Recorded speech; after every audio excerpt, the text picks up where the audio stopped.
Avant de commencer, dites-nous en commentaire quelle heure il est et d'où vous nous regardez. Commençons. Tu m'as vu dévêtu. À présent, tu dois m'épouser, sinon ils nous châtieront tous les deux, déclara la jeune Apache. Avant de nous plonger dans ce récit, n'oubliez pas d'aimer la vidéo et de nous dire dans les commentaires d'où vous regardez. Territoire du Nouveau-Mexique, Las Cruces, fin du printemps 1879. Les averses de la veille avaient rendu les rues de terre sombres et lourdes. Les ornières des chariots étaient gorgées d'une eau peu profonde qui reflétait la faible lueur matinale. L'odeur en ville était un mélange de terre mouillée, de fumée de mesquite et de l'âcre relent de bière s'échappant du saloon de l'autre côté de la route. Colmatic descendit de la rue pour monter sur le porche déformé de la pension des cheminots. Il avait 32 ans, svelte et endurci par des années de labeur en plein air, son visage affichant ce genre de calme né de la survie à des épreuves dont la plupart des hommes ne parlaient pas. Autrefois, il avait été éclaireur pour la cavalerie américaine durant les guerres Apaches. Il avait chevauché à travers des contrées où aucun secours ne viendrait en cas d'erreur. Cela lui avait appris à lire le danger avant qu'il ne survienne. Désormais, il travaillait pour une compagnie de fret, protégeant les chariots entre les villes. Aujourd'hui, il était à Las Cruces pour encaisser le paiement d'une livraison qu'il avait supervisée, des rouleaux de tissu, des tonneaux de farine et une caisse d'outils expédiés depuis Mesilla. Le travail était simple. Être payé, récupérer ses provisions, partir vers le nord avant l'après-midi. À l'intérieur du hall, une unique lampe à huile éclairait la pièce. L'air y était vicié. Un homme massif au visage rouge et congestionné était adossé à une chaise près du mur, bottes croisées, mâchouillant une allumette. Un autre gisait inconscient sur un banc, une bouteille vide posée au sol sous sa main. Cole leur fit un signe de tête et se dirigea vers l'étroit couloir qui menait aux arrière-salles. On lui avait dit que le propriétaire se trouverait dans son bureau par là-bas. À mi-chemin, il s'arrêta. C'était là, un bruit trop faible pour être le tassement d'un meuble. Bref, perçant, le cri étouffé d'une femme. Son pouce accéléra, pas exactement de peur, mais plutôt cette concentration tendue qui survient quand on sait qu'on marche vers quelque chose qui ne nous regarde pas, mais qui pourrait le devenir. Il suivit le son jusqu'à atteindre une porte au loquet tordu et à la peinture écaillée. Pas de serrure. Le cadre était fissuré comme s'il avait été forcé trop souvent. Il pressa sa paume contre le bois et poussa. La porte pivota vers l'intérieur dans un lent gémissement. La chambre était à peine plus grande qu'un placard.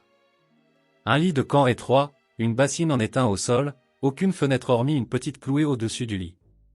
L'air sentait le tissu humide et la peau mal lavée. Dans le coin, accroupie bas, se trouvait une jeune femme apache. Elle semblait avoir au début de la vingtaine, sa peau bronzée et ses longs cheveux noirs humides comme si elle avait transpiré ou était restée dehors sous la pluie plus tôt. Elle ne portait rien d'autre qu'une fine chemise en lin blanc cassée, déchirée à l'encolure et fendue haut sur une hanche. Le tissu collait à son corps dans l'air humide. Ses yeux se fixèrent sur les siens, sombres, sans ciller. Il y avait de la peur en eux, mais elle était enfouie sous quelque chose de plus tranchant, de la défiance, peut-être même de la colère. Cole s'arrêta sur le seuil. Sa main resta sur le cadre. Il avait vu quantité de femmes dans bien des situations pendant la guerre, la plupart mauvaises. Celle-ci était différente. Il n'y avait aucune supplication dans son regard. Juste un avertissement clair. Ne me prenez pas pour une victime impuissante.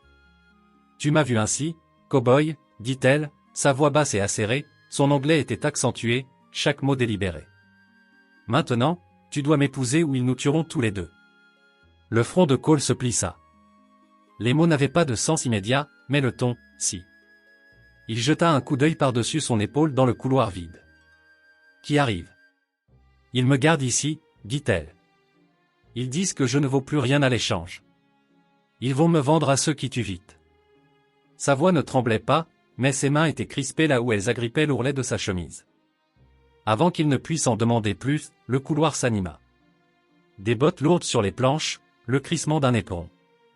Une voix d'homme, épaisse de whisky, aboya, temps écoulé. Une autre voix rit, un rire laid et bref. Cole entra complètement et referma la porte avec son talon. Le bruit dans le couloir se rapprocha. Quelqu'un essaya la poignée. « C'est quoi ça ?» cria un homme. « Tu penses qu'elle est à toi maintenant ?» Cole glissa la chaise bancale sous la poignée de porte. Il ne répondit pas. Son esprit passait déjà en revue les options. Il pourrait s'éloigner, la laisser ici, se dire que ce n'était pas son combat, mais le souvenir d'autres femmes dans d'autres villes, dans des chambres pire encore, lui revint violemment. Il la regarda et montra du doigt la petite fenêtre clouée. On peut sortir par là. Elle le fixa un instant, le jaugeant.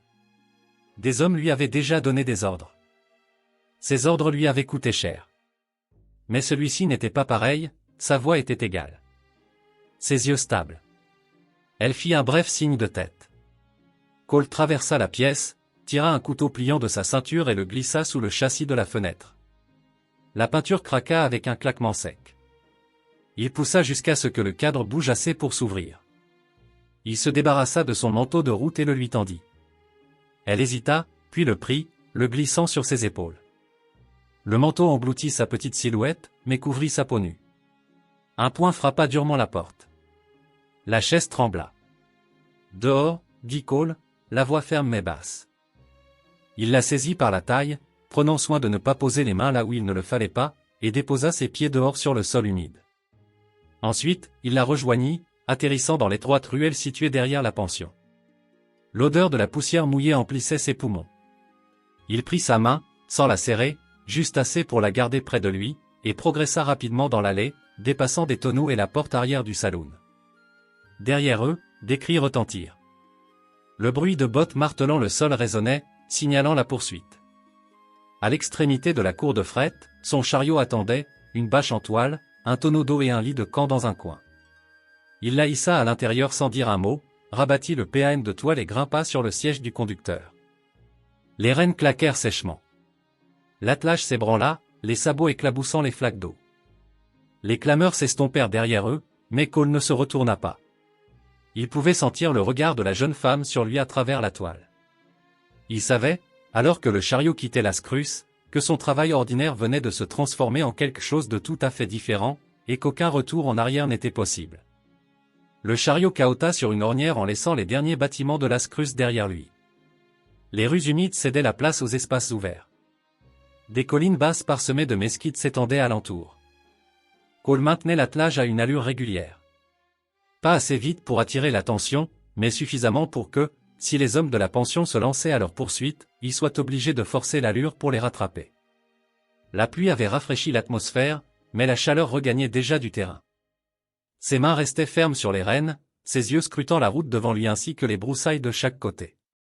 À l'intérieur du chariot couvert, Tahana était assise en tailleur sur le lit de camp. Le manteau de route de Cole l'enveloppait comme une couverture. La toile obstruait la vue, mais elle ressentait le balancement du véhicule et le rythme des sabots. Chaque secousse l'amenait à serrer le manteau plus fort contre elle. Elle maintenait une respiration régulière, bien que sa poitrine portât encore le poids oppressant de la dernière demi-heure. Dans son esprit, les visages des hommes du couloir ne cessaient de surgir, rieurs, ivres, certains de pouvoir décider de son sort sans qu'elle ait voix au chapitre. Que Cole se soit interposé entre eux et elle ne signifiait pas qu'elle pouvait lui faire entièrement confiance pour l'instant.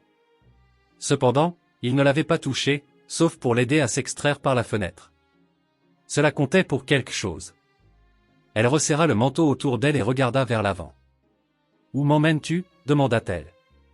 Cole ne se retourna pas, au nord, dit-il. « J'ai du fret à convoyer jusqu'à Mesiya Springs. Après cela, nous verrons où se trouve un endroit sûr.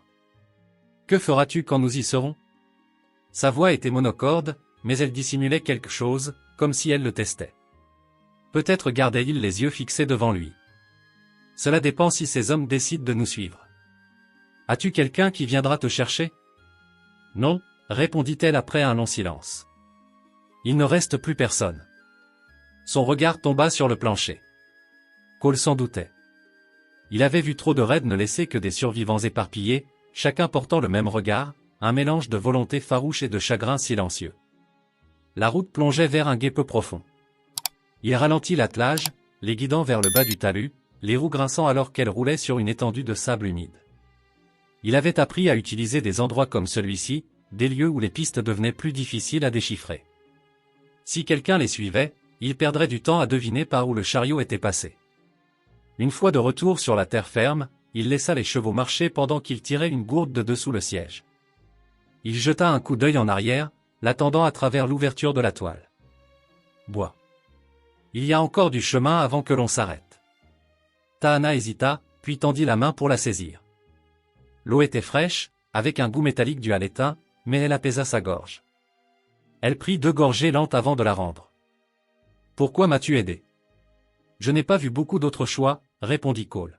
« Ils allaient te faire du mal. J'étais là. C'est devenu mon problème. » Il marqua une pause, puis ajouta, « Je ne tourne pas le dos à ce genre de choses. » Ses yeux restèrent fixés sur lui un moment encore avant qu'elle ne se rassît, tirant le manteau plus serré. Elle ne répondit pas, mais quelque chose dans la tension de ses épaules se relâcha. Vers midi, les collines commencèrent à s'ouvrir sur une étendue de prairies plates et pâles. Cole repéra un bosquet d'arbres bas près du lit d'un ruisseau asséché et guida le chariot hors de la piste principale. L'ombre ici était mince, mais suffisante pour empêcher la chaleur de mordre trop fort. Il attacha l'attelage et grimpa à l'arrière. « Nourriture ?» demanda-t-il. Elle hocha la tête une fois, bien qu'elle ne bougeât pas jusqu'à ce qu'il installa une petite assiette en étain avec du pain, du bœuf séché et une lanière de fromage dur. Il la poussa vers elle, puis prit sa propre part ensuite. Elle remarqua qu'il lui avait donné la plus grosse portion. Ils mangèrent en silence au début, le vent bruissant à travers le feuillage clairsemé. Lorsqu'elle parla enfin, sa voix était plus calme. « Il t'aurait tué, toi aussi. » Cole la regarda. « Je me suis dit que c'était ce que tu voulais dire tout à l'heure. » Là-bas, dans la chambre, il pense que si une femme apache est vue dévêtue par un homme blanc, elle est ruinée. Aucune valeur d'échange. Aucune valeur à conserver. Ses yeux se durcirent en prononçant ces mots. Et l'homme, il le tue pour avoir touché ce qu'ils disent leur appartenir. La mâchoire de Cole se contracta. Ça ne ressemble pas à quelque chose qui mérite d'être conservé, tout ça. Ils terminèrent le repas sans échanger d'autres paroles. Une fois la vaisselle rangée, il inspecta le harnais pour s'assurer que le chariot était prêt à repartir. Tahana, sans attendre d'ordre, plia soigneusement la couverture et la posa contre la paroi du chariot. Elle surprit son regard sur elle et le soutint un instant avant de se détourner. En fin d'après-midi, ils atteignirent une modeste halte pour l'eau, rien de plus qu'une pompe à bras près d'une remise. Cole remplit les gourdes en scrutant les environs dégagés. Aucun cavalier en vue. Cela ne signifiait pas pour autant qu'il n'était pas en route. Tandis que le chariot roulait de nouveau vers le nord, le soleil déclinait, projetant de longues ombres sur la piste. Cole savait qu'il devait trouver un lieu de bivouac avant la nuit. Un endroit avec assez de couverts pour que la lueur d'un petit feu ne soit pas repérée. Il savait aussi que la prochaine étape du voyage les forcerait à se rapprocher. Même chariot, même feu, plus de murs entre eux. Cela pouvait bâtir la confiance ou la briser. Il ignorait encore vers quoi cette femme pencherait. Mais il savait une chose, le choix de l'aider à la Scruce avait été fait, et il n'y avait plus moyen de faire marche arrière. Les dernières lueurs du jour saignaient bas sur les plaines lorsque Cole guida le chariot hors de la piste vers une légère élévation couronnée de pins pignons et de chênes des broussailles épars. Ce n'était pas grand-chose, mais le terrain ici dominait la plaine environnante, offrant une vue dans toutes les directions. Si quelqu'un les suivait, il verrait la lueur d'un feu, alors il le garda modeste, juste assez pour faire bouillir du café et atténuer la fraîcheur de l'air nocturne. Il détela l'attelage, passant les rênes sur une branche basse. Les animaux s'apaisèrent vite, tête baissée dans l'herbe clairsemée. Cole bougeait avec lenteur et délibération, vérifiant chaque sangle du harnais avant d'installer les couchages. Ce travail silencieux lui laissait le temps de réfléchir. Il ne connaissait toujours pas l'histoire complète de comment Tahana avait atterri dans cette arrière-salle. Il en devinait les contours raides, échanges, une chaîne d'hommes pensant la posséder mais pas les détails. Une part de lui voulait demander, pour comprendre quel genre d'ennui les poursuivait. Une autre part savait que la presser trop tôt risquait de la braquer totalement. Tahana resta d'abord près du chariot, le manteau de route serré autour d'elle, ses yeux suivant ses gestes. Finalement, elle s'approcha, s'accroupit près du feu et commença à disposer le pain et le porc salé qu'il avait sortis. Ses mains étaient vives, efficaces. Elle avait déjà fait cela feu de camp, voyage, se déplaçant d'un endroit à l'autre avec à peine plus que ce qu'elle pouvait porter. Cole servit 2 tasses de café, lui en tendant une avant de prendre la sienne. « Nous partirons tôt, dit-il. Pour couvrir du terrain avant le lever du soleil. » Elle hocha la tête, buvant prudemment par petites gorgées. La chaleur de la tasse en étain s'élevait entre eux. Après un moment, elle demanda, « Les hommes qui me tenaient, ils nous suivront. » « Peut-être, » répondit Cole. « Ça dépend s'ils ont le cran de dépasser la juridiction du shérif. » Elle l'étudia par-dessus le bord de sa tasse. « Et s'ils le font ? Alors on s'en occupera le moment venu. » Sa voix était posée, sans dédain, et elle sembla y puiser une certaine forme de réassurance. Ils mangèrent en silence. Les seuls bruits étaient le craquement du bois au feu et le bruissement bas du vent dans les branches. Cole remarqua qu'elle ne tournait jamais le dos à la plaine ouverte. Même lorsqu'elle alla se rincer les mains au seau d'eau, elle garda le visage tourné vers la piste, la scrutant comme l'aurait fait un éclaireur. Lorsque la nourriture fut terminée, Cole tendit la main vers son manteau, mais elle l'arrêta d'un léger signe de tête. « Je vais d'abord le raccommoder, dit-elle. Il hésita, puis le lui tendit. Elle tira une petite aiguille en os d'une bourse attachée à sa hanche sous le manteau, l'enfilant avec une aisance coutumière. À la lueur du feu, elle travailla sur la couture déchirée près de l'épaule, là où le tissu avait craqué des semaines plus tôt. Ses mains étaient sûres, les poings nets. Il le frappa de constater qu'elle rendait le manteau plus solide qu'il ne l'avait été auparavant. « Tu couds comme quelqu'un qui a dû réparer beaucoup de choses avec très peu, dit-il doucement. Elle ne leva pas les yeux. Si j'attendais que quelqu'un d'autre répare ce qui est à moi, il ne me resterait rien. Cette phrase resta suspendue entre eux un long moment. Lorsqu'elle eut fini, elle plia le manteau et le posa près de lui. Ses yeux glissèrent vers la bâche du chariot, puis revinrent sur lui. Dans la chambre, tu ne m'as pas regardé comme il le faisait. Pourquoi? Cole soutint son regard. Parce que j'ai assez vu ce qui arrive quand les hommes cessent de voir une femme comme une personne. Je n'ai pas l'intention d'être l'un d'eux. Elle garda son regard ancré dans le sien un instant de plus, puis détourna les yeux, non par rejet, mais plutôt comme si elle classait ses paroles aux côtés de ses actes précédents. La nuit se rafraîchit rapidement. Cole étala un couchage de chaque côté du petit feu, lui laissant de l'espace. Elle s'allongea, toujours enveloppée dans son manteau, les cheveux dénoués sur l'épaule, les yeux mi-clos mais alertes. Cole s'assit le dos contre un rocher, le fusil en travers des genoux, surveillant l'horizon jusqu'à ce que la dernière ligne rouge s'efface dans le noir. Des heures plus tard, alors que le vent se levait et que le feu faiblissait, il jeta un coup d'œil et vit qu'elle dormait enfin. Pour la première fois depuis la Scruce, son visage était exempt de la crispation de la peur. Il ajusta son fusil, jeta une autre branche dans le feu et reprit sa garde. Demain, il serait plus profondément en rase campagne, avec moins d'endroits pour se cacher, mais aussi moins d'hommes à croiser. S'il parvenait à maintenir leur avance sur les ennuis un jour ou deux de plus, peut-être dénicherait-il une étendue de terre où personne ne connaîtrait ni son nom à elle, ni le sien. Il ignorait encore si elle souhaiterait rester avec lui passer ce cap, mais ce soir, à la lueur du petit feu, cela semblait être une possibilité. Cole s'éveilla avant l'aube, de ce réveil propre aux années de sommeil léger et à l'instinct qui signale la fin de la nuit. L'air était suffisamment froid pour que son souffle se dessine en volutes pâles. Le feu s'était réduit à des braises et le ciel à l'est portait les premières lueurs grises et fines du matin.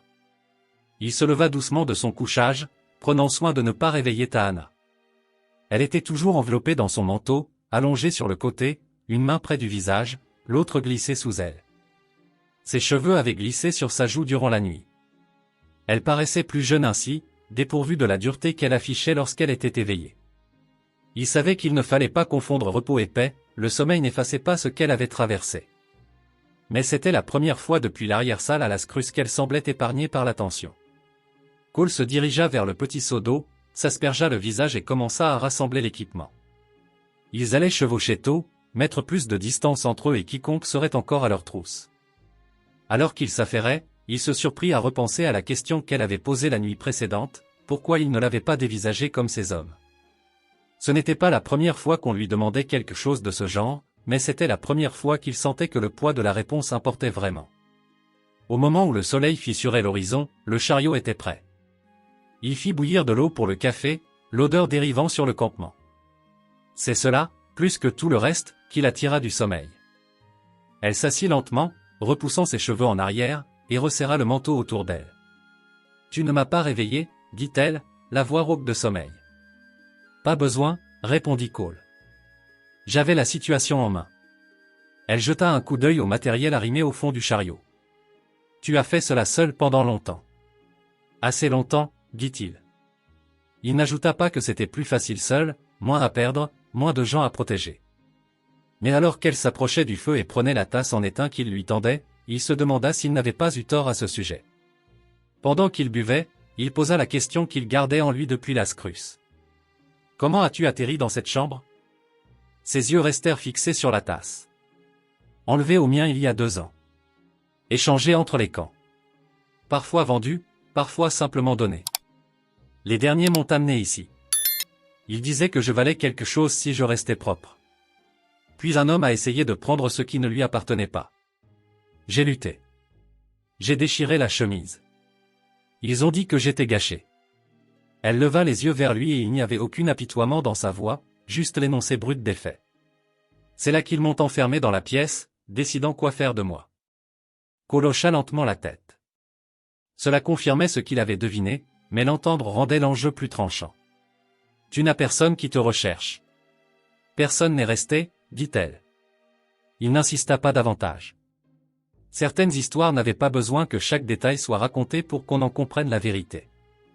Ils levèrent le camp rapidement. La piste serpenta à travers un canyon peu profond pendant la majeure partie de la matinée, les parois de grêle les dérobant à la vue. Cole maintenait une allure régulière, jetant un coup d'œil en arrière de temps à autre. Pas de poussière à l'horizon. Pas de cavalier. Vers midi, ils firent halte près d'un ruisseau assez étroit pour être enjambé, mais assez profond pour puiser de l'eau.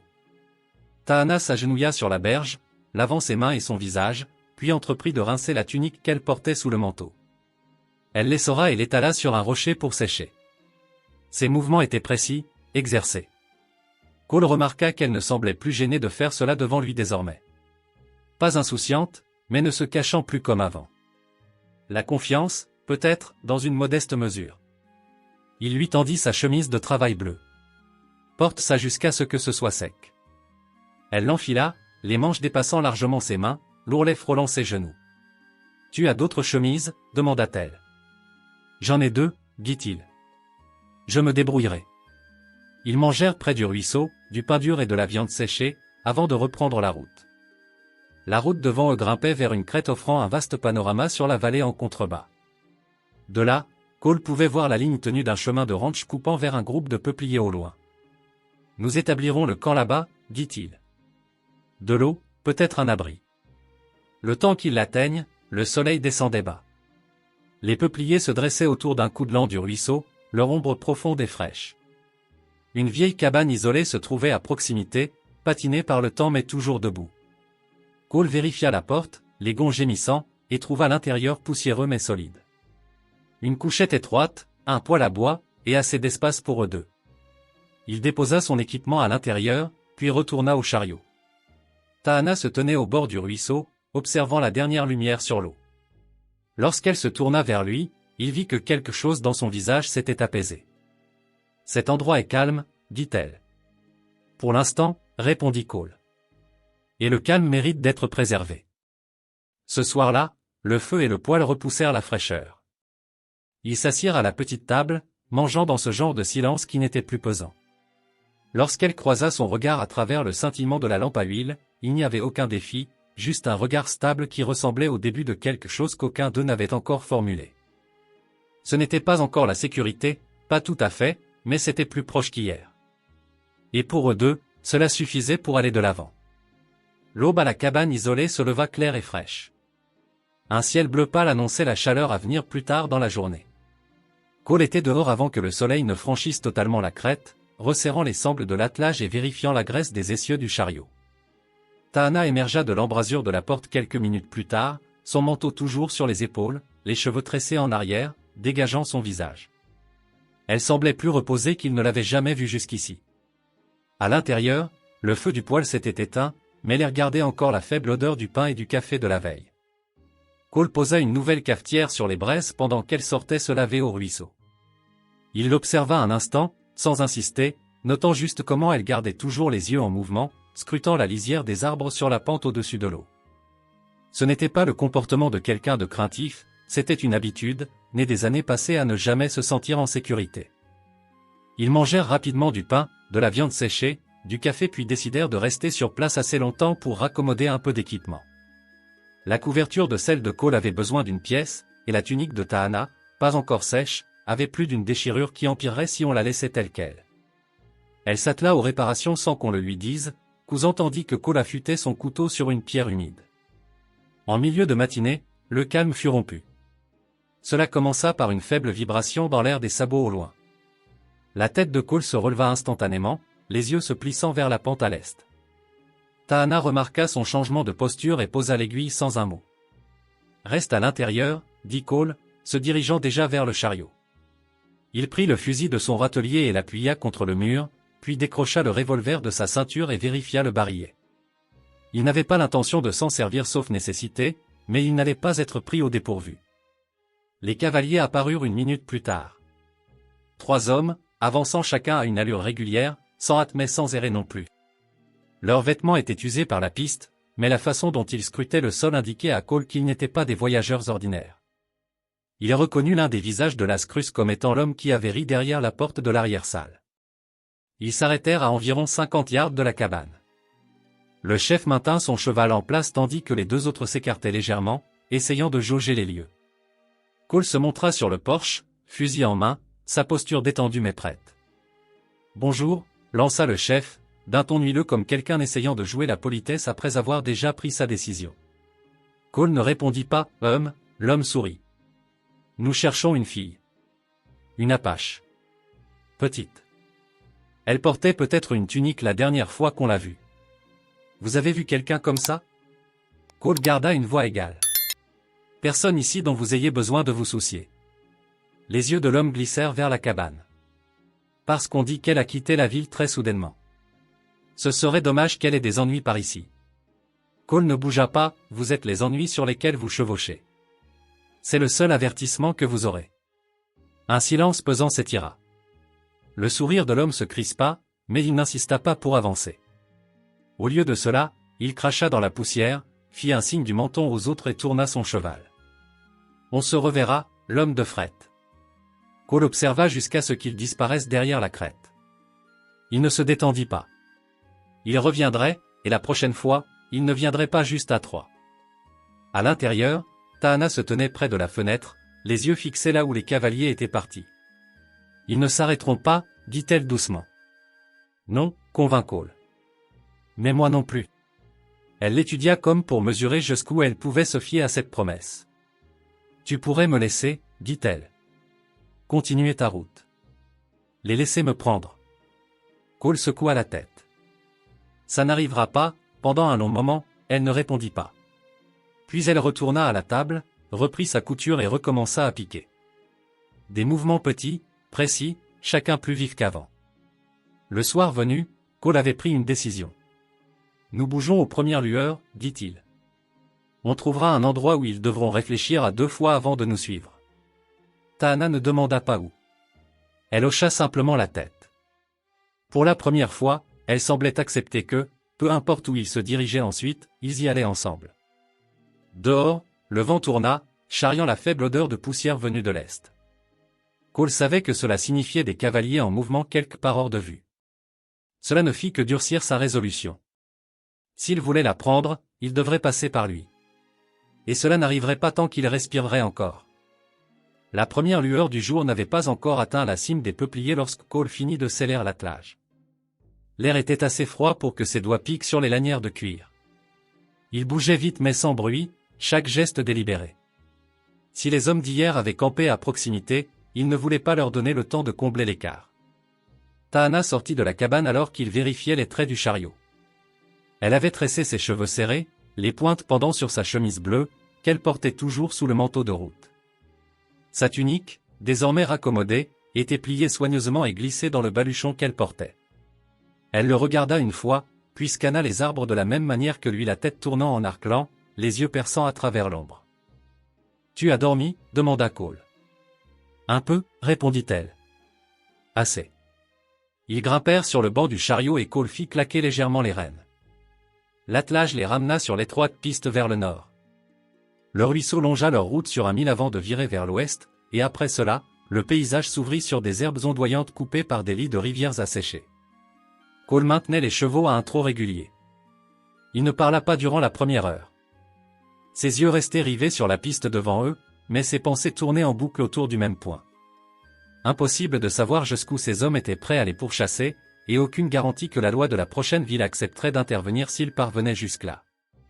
Ils devaient mettre une réelle distance entre eux et Lascrus. En milieu de matinée, le soleil montait rapidement. Cole ralentit l'attelage pour laisser souffler les bêtes, quittant la piste pour rejoindre un groupe de mesquites offrant de l'ombre. Ils mirent pied à terre et Tahana descendit avec légèreté du banc, étirant ses jambes. Il remarqua qu'elle se tenait différemment désormais, toujours prudente, mais avec moins de cette tension extrême qui raidissait ses épaules. Pendant qu'il abreuvait les chevaux, elle prit la gourde et se rina les mains, puis se dirigea vers l'arrière du chariot et commença à vérifier les arrimages des provisions. Cole l'observa un moment avant de la rejoindre. « Tu as déjà voyagé ainsi, dit-il. »« Pas avec un chariot, répondit-elle. Mais je sais comment faire tenir les choses là où elles doivent rester. » Sa réponse était simple, mais elle comblait un vide dans ce qu'il savait d'elle. Elle avait été déplacée d'un endroit à l'autre, mais elle n'était pas étrangère au voyage lui-même, à l'endurance qu'il exigeait, à la façon de monter un camp et de le lever rapidement. Cela faisait d'elle bien plus qu'une simple passagère. Ils mangèrent un repas rapide composé de pain et de viande séchée sous les mesquites. Tahana déchira sa portion en deux et lui tendit le reste. « Tu en auras besoin, dit-elle. Je t'ai donné la plus grosse par hier, lui rappela-t-il. Elle le regarda droit dans les yeux. Et j'ai remarqué. Au moment où ils reprirent la route, le vent avait tourné. Cole sentit l'odeur de la poussière avant de la voir, une brume ténue loin derrière eux. Il ne la signala pas, mais il allongea la foulée de l'attelage, poussant jusqu'à ce que la piste s'incurve dans un canyon peu profond. Les parois rocheuses ici projetaient des ombres fraîches, et les virages serrés les dissimuleraient au regard lointain. Vers midi, ils s'arrêtèrent de nouveau, cette fois à l'abri d'un affleurement de grès où une petite source suintait dans un bassin de pierre. Cole remplit les gourdes tandis que Tahana s'agenouillait pour se laver le visage et les bras. Le manteau de route glissa sur ses épaules et elle le remonta sans le regarder. « Hier, dit-elle, quand ils sont venus à la cabane, tu n'as même pas réfléchi avant de sortir pour leur faire face. »« J'ai assez réfléchi pour avoir un fusil en main, dit Cole. »« Ce n'est pas ce que je veux dire. » Elle se tourna vers lui, l'eau scintillant encore sur sa mâchoire. « Tu aurais pu leur dire que je n'étais pas là. Les laisser chercher ailleurs. Et s'ils entraient et te trouvaient, alors j'aurais dû les tuer ou les regarder t'emmener. Ce n'était pas un choix. » Elle l'étudia un long moment, puis baissa les yeux vers l'eau. Personne ne s'est jamais interposé ainsi pour moi auparavant. Il n'avait pas de réponse qui ne trahirait pas plus que ce qu'il était prêt à avouer, alors il laissa le silence s'installer. Et elle n'insista pas. Ils établirent le camp tôt ce soir-là, sur une élévation plate surplombant la piste. De là, ils pouvaient voir à des milles à la ronde dans toutes les directions. Cole alluma un petit feu, dissimulé à la vue par le chariot, et mit un pot de haricots à chauffer. Tahana resta près de lui, triant leurs provisions et pliant sa tunique raccommodée dans son baluchon. Lorsque la nourriture fut prête, ils s'assirent épaule contre épaule sur le haillon abaissé du chariot. Le ciel au-dessus s'assombrissait vers le crépuscule, l'air se rafraîchissant vite. Elle termina sa portion, puis posa ses mains sur ses genoux. « Quand tout cela sera fini, dit-elle doucement, que feras-tu ? » « Ça dépend à quoi ressemblera la fin, répondit Cole. « Et si c'est sûr ?» Il lui jeta un coup d'œil. « Alors j'irai là où l'on veut de moi. » Ses yeux soutinrent les siens un instant de plus qu'il ne semblait naturel, et il réalisa qu'elle lui donnait la même réponse, à sa manière, sans le dire ouvertement. Plus tard, lorsqu'ils se couchèrent, l'air nocturne était assez froid pour que les couchages soient tirés près du feu. Ils dormirent près l'un de l'autre pour la chaleur, sans se toucher, mais sans être loin. Cole resta éveillé un moment, écoutant le bruit de sabots lointains. Aucun ne vint. Pour l'instant, ils avaient de l'avance. Combien de temps pourrait-il la garder restait une question, mais il commençait à penser que la réponse importait pour des raisons qui n'avaient rien à voir avec la traque. Le lendemain matin arriva avec un vent dur venu de l'ouest, charriant une poussière fine qui s'infiltrait dans les coutures de la bâche du chariot et piquait les yeux. Cole se leva tôt, resserrant chaque sangle et couverture avant le départ. Il voulait mettre plus de 1000 entre eux et le dernier campement. Il n'avait pas vu de cavalier hier, mais la brume de poussière à l'horizon occupait toujours son esprit. Tahana émergea de son couchage, sa tresse défaite par le sommeil de la nuit. Le col de la chemise bleue était relevé contre le vent. Elle lui tendit la gourde sans qu'il ait besoin de demander. Un petit geste, mais qui lui indiquait qu'elle s'installait dans le rythme de la piste. Ils se mirent en route avant que le soleil ne franchisse les basses collines. La piste était accidentée ici, parsemée de rochers et de plaques de sable meuble. Cole maintenait l'attelage en mouvement, mais ménageait les bêtes lorsque les roues s'enfonçaient dans le sol mou, descendant pour marcher à côté jusqu'à ce que la terre redevienne ferme. Tahana suivit son exemple sans se plaindre, descendant pour pousser le cadre du chariot lorsqu'il fallait soulager le poids. Vers midi, ils trouvèrent une ravine peu profonde avec quelques peupliers pliants sous le vent. Cole abreuva les chevaux et vérifia l'essieu arrière. Tahana s'agenouilla près de lui, pointant du doigt une lanière de cuir craquelée sur l'un des traits du harnais. « Ça va bientôt lâcher, dit-elle. » Il passa la main sur la déchirure et hocha la tête. « Bien vu. » De la boîte à outils, il tira une courte longueur de cuir brut et entreprit de remplacer la sangle. Elle maintint le harnais stable pour lui sans qu'on le lui demande, ses doigts fermes mais précautionneux. Une fois le travail terminé, ils partagèrent un repas froid, du pain ramolli dans l'eau et des lanières de viande séchée. Ce n'était pas grand-chose, mais c'était rapide, et ils avaient besoin de la lumière du jour. Alors qu'ils mangeaient, Tahana jeta un coup d'œil vers le sud, son visage se crispant. « J'entends quelque chose, dit-elle. » Cole tendit l'oreille. Au début, ce n'était que le vent, puis un bruit sourd et faible. Irrégulier mais constant, des sabots, loin au large mais se rapprochant. Il se leva, scrutant la ligne de crête. 3 cavaliers apparurent contre le ciel pâle, avançant au trot. « Ils sont de retour, dit-il doucement. »« Que vas-tu faire » demanda-t-elle, la voix calme mais basse. « Nous mettre hors de vue. » Il ne perdit pas un mot de plus. Cole guida l'attelage vers le bas de la ravine, dirigeant les bêtes vers une brèche dans la berge où le chariot pouvait passer. Le sol ici était mou, couvert des feuilles tombées la saison dernière, étouffant leur bruit. Il trouva une entaille latérale étroite entre 2 crêtes, assez profonde pour dissimuler le chariot. Ils attendirent. Les chevaux s'agitaient, oreilles frémissant au vent. Tahana s'accroupit près de la roue du chariot, les yeux fixés sur la brèche dans la crête. Quelques minutes plus tard, les cavaliers passèrent au-dessus d'eux, silhouettes se découpant contre le ciel. L'un d'eux ralentit, scrutant le fond de la vallée, mais aucun ne regarda vers le bas dans l'entaille. Le bruit des sabots s'estompa une fois qu'ils furent passés. Cole expira. « Nous resterons à l'écart de la piste principale à partir d'ici. » Le détour fut plus lent. Ils se frayèrent un chemin à travers un terrain inégal, traversant des lits de rivières asséchées et coupant à travers des bosquets de mesquites. Le soleil était bas lorsque Cole repéra un affleurement rocheux avec un surplomb profond, un abri suffisant pour eux deux et le chariot. Ils établirent le camp sous la roche. Le feu était modeste, juste une lueur à l'abri de la pierre. Pendant que les haricots chauffaient, Tahana alla chercher de l'eau à une source voisine. Lorsqu'elle revint, elle resta à l'observer un moment avant de parler. « Tu aurais pu les combattre aujourd'hui, dit-elle. Au lieu de cela, tu nous as cachés. »« Combat quand tu le dois, répondit Cole. Cache-toi quand cela te garde en vie. » Ses yeux restèrent sur lui, pesant ces mots. « Et tu te cacherais encore pour moi. » Il soutint son regard. « Aussi longtemps que je le devrais. » Le silence qui suivit n'était pas vide. Elle s'assit près de lui, assez proche pour que leurs épaules se touchent, et aucun des deux ne s'écarta. Ils mangèrent ainsi, parlant peu. Le vent hors du surplomb était tombé à la nuit noire, ne laissant que le doux craquement du feu et le rythme régulier de leur respiration. Avant de se coucher, Tahana tira la tunique raccommodée de son baluchon et la posa près du couchage. « Demain matin, je porterai ceci à nouveau, dit-elle. Pas parce que je leur dois de la honte, mais parce que c'est à moi. » Cole fit un unique signe de tête. « Alors elles restent tiennes. » Cette nuit-là, ils dormirent plus près qu'auparavant. Le froid les poussait vers la même couverture. Aucune parole ne fut échangée, aucune promesse prononcée. Mais lorsque Cole s'éveilla une fois aux heures profondes de la nuit, la main de la jeune femme reposait légèrement contre son bras. Il ne la repoussa pas. Ils avaient encore de la distance à couvrir et des hommes derrière eux. Mais pour la première fois depuis Las Cruz, l'idée d'atteindre le bout de la route ne semblait pas impossible. Cela ressemblait à quelque chose qu'ils pouvaient choisir ensemble. Ils levèrent le camp avant que la première lueur n'atteigne le rebord du surplomb. L'air était humide d'une brise nocturne qui avait charrié l'odeur de la terre mouillée. Cole les fit bouger vers le nord en quelques minutes, restant hors de la piste principale comme il l'avait promis. Le sol était rude, mais il les gardait cachés des regards directs. Tahana chevauchait à côté de lui sur le banc du chariot, portant sa tunique raccommodée sous le manteau de Cole, la tresse de la veille toujours nette contre son dos. Elle parlait peu, ses yeux scrutant les crêtes devant eux de la même manière que lui. Ce n'était plus seulement son combat à lui.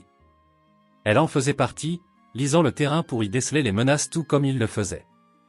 En milieu de matinée, la piste se rétrécit en un col rocheux aux parois abruptes s'élevant des deux côtés. Cole n'aimait pas ça. Trop d'angles morts. Il pressa l'attelage vers l'avant mais garda une main près du fusil posé sur ses genoux. À mi-chemin, le bruit survint, des sabots rapides, résonnant entre les parois. À terre, dit-il sèchement. Tahana glissa du banc vers le fond du chariot, s'accroupissant bas sous la toile. Cole arrêta l'attelage, les yeux verrouillés sur le virage devant.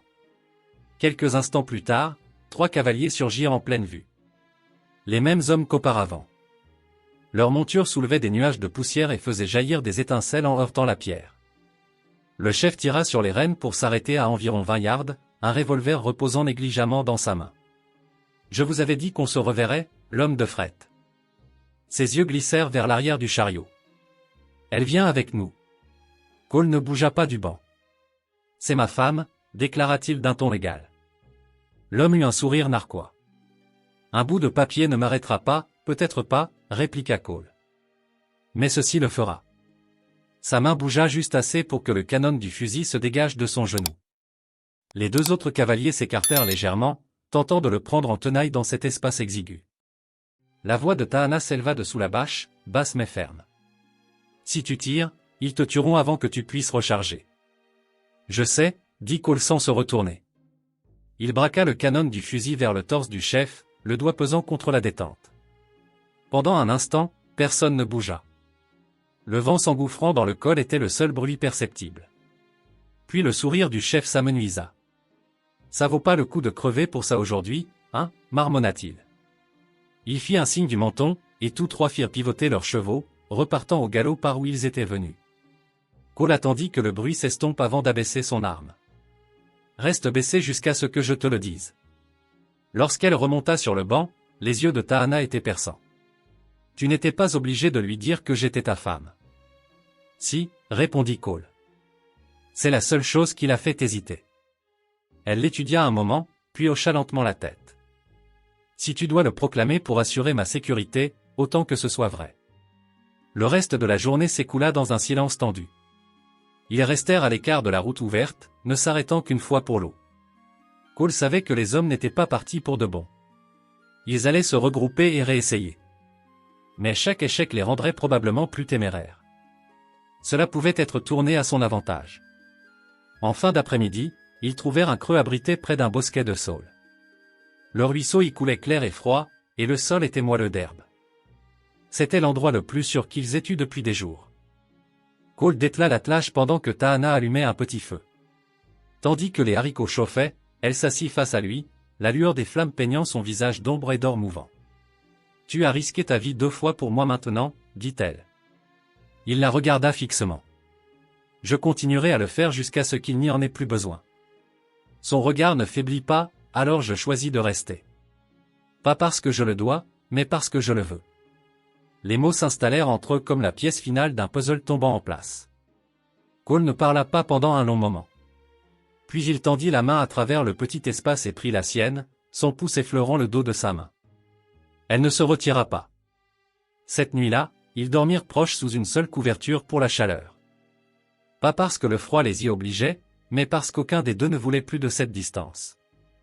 Dehors, le ruisseau poursuivait sa course tranquille. Et pour la première fois depuis Las Cruces, la pensée d'un avenir ensemble ressemblait moins à une idée abstraite qu'à quelque chose de solide. Demain serait le jour pour en finir, d'une manière ou d'une autre. Ils levèrent le camp avant que le soleil ne franchisse la crête orientale. L'air était assez froid pour piquer les poumons, le ruisseau à leur côté courant en ondulations silencieuses. Cole chargea le reste de leurs provisions dans le chariot, vérifiant 2 fois les arrimages du tonneau d'eau, et le fusil posé en travers du banc. Il n'eut pas besoin de dire à Tahana de monter la garde. Elle se tenait déjà sur la petite butte au-dessus du camp, scrutant la piste d'où ils venaient. « Ils essaieront encore, » dit-elle lorsqu'il la rejoignit. Cole hocha la tête. « Alors aujourd'hui, nous y mettons fin. » La vérité inexprimée entre eux était claire. Fuir éternellement n'était pas un plan. Si ces hommes pensaient pouvoir continuer à les traquer, ils ne s'arrêteraient jamais. Cole avait décidé la nuit précédente que la prochaine rencontre serait la dernière. Ils prirent la direction du nord avec le chariot, restant sur les terrains bas où les mesquites et les affleurements rocheux leur offraient un couvert. La matinée passa sans signe de trouble, mais vers midi, Cole repéra de la poussière loin derrière eux, à peine visible dans l'air sec. Elle grandissait régulièrement, le genre de poussière que seuls des cavaliers poussant leur monture à bout pouvaient soulever. Il se rapproche, dit-il.